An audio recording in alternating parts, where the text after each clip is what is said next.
what about imaginary numbers and complex numbers? Wait, imaginary numbers? I mean, how can I even imagine numbers?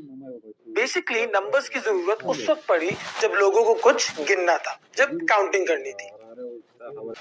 उस जमाने में लोगों ने tally marks का system develop किया, लेकिन जैसे जैसे जिंदगी प्रोग्रेस करती गई, मसले कॉम्प्लेक्स होते गए, लोगों को रियलाइज हुआ कि ये टैली मार्क्स काफी नहीं है। इन नंबर्स को रिप्रेजेंट करने के लिए हमें डिजिट्स की जरूरत थी, और डिजिट्स को हम लोग सीक्वेंस में लाए थ्रू दिस नंबर लाइन। तो उस जमाने में कुछ ऐसे लोग थे जो हर चीज के बारे में सवाल करते थे। तो जब भी कोई नई चीज आती थी तो मसला ये आता था कि इसको रिप्रेजेंट कैसे करें। फिर थॉट जेनरेट हुआ जीरो का। अब ये जीरो से वैल्यू नहीं है, बल्कि इसकी प्लेसमेंट भी बहुत इंपॉर्टेंट है, क्योंकि इसकी बेस पे जेनरेट हुआ पूरा डेसिमल सिस्टम। अब जैसे जैसे दुनिया आगे बढ़ती गई, प्रोग्रेस करती गई, लोगों के मसले कॉम्प्लेक्स होते गए और हिसाब रखना और भी जरूरी हो गया, स्पेशली पैसों के मामले में। जब पैसे की बात आई तो फिर उधार की बात आई, डेट की बात आई। इसके लिए हमें नेगेटिव वैल्यूज जेनरेट करनी पड़ी। तो हमारे पास एक नंबर लाइन थी which was going in a positive direction. अब हमारे पास एक नेगेटिव वैल्यूज की नंबर लाइन जेनरेट हो रही थी which was moving away from zero. अब जैसे जैसे सिविलाइजेशंस बढ़ रही थी, पैसों के साथ साथ और भी चीजों का हिसाब रखना था, जैसे जमीन और मुख्तलिफ असासे। उसके लिए हमने डेवलप किए fractions. Now let's think of it as a over b। अब कोई भी नंबर जो a ओवर b के तौर पर रिप्रेजेंट हो सकता है, that is a rational number. अब a ओवर b में b की कोई भी वैल्यू हो सकती है except this zero. But why so? Now imagine कि हमारे पास एक पिज्जा है and we're dividing it by nothing. That's weird. तो हमने ये बात सीखी कि rational numbers are those numbers जो a ओवर b की फॉर्म में रिप्रेजेंट हो सकते हैं, जहां b की वैल्यू जीरो नहीं हो सकती। ये एक ट्रेडिशनल डेफिनेशन है। इसकी एक एग्जांपल 5 ओवर 2। लेकिन अगर आप सोचें तो 5 ओवर 2 को 2.5 के तौर पे भी लिखा जा सकता है। अब सिचुएशन ये है कि ये 2.5 एंड 5 ओवर 2 बराबर वैल्यूज हैं, but this 2.5 is a decimal form. तो इसका मतलब ये हुआ कि हर रेसिप्रोकल नंबर डेसिमल फॉर्म में लिखा जा सकता है। अब सारे रैशनल नंबर्स डेसिमल फॉर्म में तो रिप्रेजेंट हो सकते हैं, बट क्या सारे डेसिमल नंबर्स रैशनल फॉर्म में रिप्रेजेंट हो सकते हैं? Are these the same thing और डिफरेंट? अब डेसिमल फॉर्म्स की दो टाइप्स होती हैं। We have terminal and we have non terminal. अब टर्मिनल डेसिमल्स वो होते हैं जिनकी कोई डेफिनेट एंडिंग हो, जैसे 1.67, 3.42, 2.58। बेसिकली वो वैल्यूज जो खत्म हो रही हो, और इसके मल्टीपल और एग्जांपल्स हैं। इसके अलावा we have the non terminal values, जो बेसिकली ये वैल्यूज की डेफिनेट एंडिंग नहीं होती, ये इंडेफिनेटली कंटिन्यू होते रहते हैं और हमें इसके लिए अप्रोक्सीमेशन की जरूरत है। नॉन टर्मिनल डेसिमल्स की फर्दर दो टाइप्स हैं। We have recurring values and non recurring values. अब सिचुएशन ये है कि रिकरिंग वैल्यूज वो होती हैं जिसमें आपकी डेसिमल पॉइंट्स रिपीट करते रहते हैं।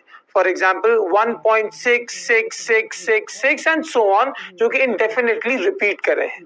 The other one is non recurring, जिसमें आपकी जितनी भी वैल्यूज आफ्टर द डेसिमल है वो सारी डिफरेंट आ रही हैं। सो 1.648967 ये खत्म तो नहीं हो रही, लेकिन इनमें कोई वैल्यूज रेपिटेटिवली नहीं आ रही और ना ही कोई पैटर्न रिपीट हो रहा है।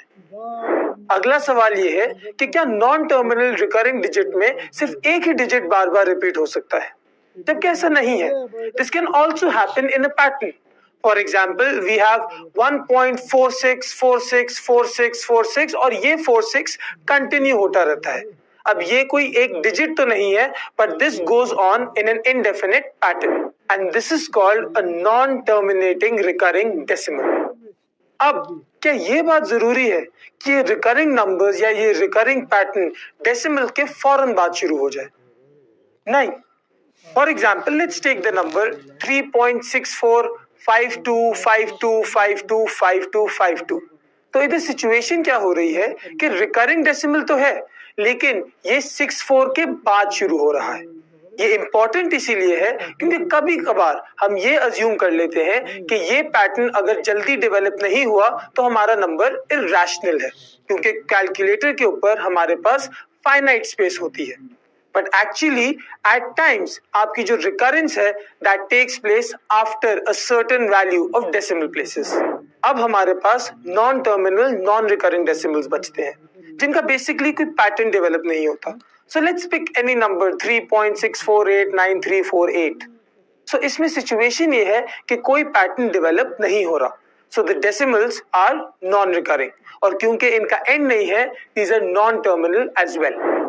जैसे जैसे मैथ डेवलप हुई वैसे वैसे आइडियाज नए जेनरेट होते गए, तो हमारे पास कुछ मैथमेटिशियंस आए जैसे पाइथागोरस यूक्लिड और Musa al Khwarizmi. Now let's take a right angle triangle. इसमें इसका परपेंडिकुलर b इज ऑफ 1 और इसकी base b is of value 1। अब जब हम हाइपोटेनस जनरेट करेंगे so the value will be √2। अब क्या ये एक्यूरेट वैल्यू है? सो लेट्स से हम ये ट्रायंगल लेते हैं और इस नंबर लाइन पे प्लेस करते हैं। जब ये चीज हम √3 के साथ करेंगे तो एक सिमिलर रिजल्ट जनरेट होगा। We will have 1.732050 and so on, और ये वैल्यू भी ऐसे ही without any pattern without any end चलती रहेगी। तो √3 will also give us an irrational number, और ये चीज आप √5, √6, √7, √8 इन सब वैल्यूज के साथ एक्सपेरिमेंट कर सकते हैं। But when you go on to √9 हमारे पास जो वैल्यू आएगी that will be an accurate 3। अब इस वैल्यू का एंड है बेसिकली लेट्स से इट्स 3.0।